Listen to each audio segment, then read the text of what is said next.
what I would say with credit control is that it starts with having the right process in place, but also the first process is making sure your contracts are as watertight as they possibly can.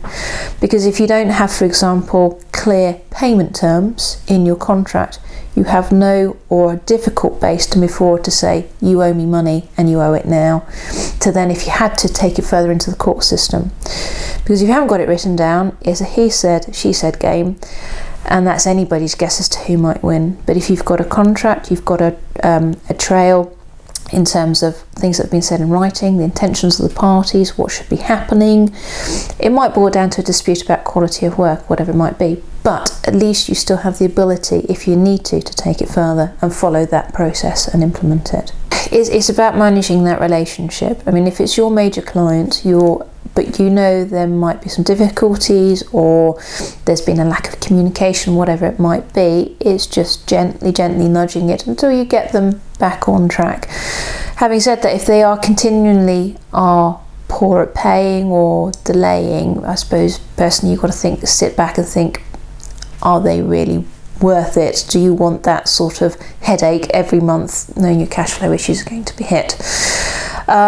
Yes, people have delayed in paying. It might be, I'm really sorry, a bit tight this month, and I've said to them, fine, okay, as long as I know that. And what I've always said to people is if they're struggling is to say, let me know so I can plan for it, let's put in place a repayment plan. So if you can't pay me in one go, let's sensibly put in place a plan until you can say, look, I've got all of it, I'll pay it off. So I think the key with credit control is communication. Is when suddenly people get bolshy letters and threats that they then say, well, if I wasn't going to pay you before, I'm certainly not paying you now, unless you really want to fight for it. In terms of taking it further, it really does depend on the value of A, what is outstanding, B, the client relationship. But if you're getting to the bolshy letter side of things, that relationship's probably disappeared.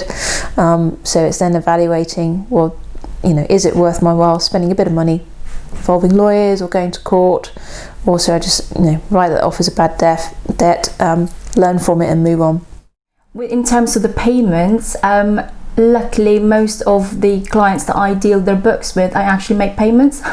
So I invoice them on a regular basis. I know how, and also before I go into a client as well, I need to know what their sort of financial background, which is quite essential actually when you're trying to set up a business, because you don't really want to take on a client that they can't afford to pay you. So that's really, really important.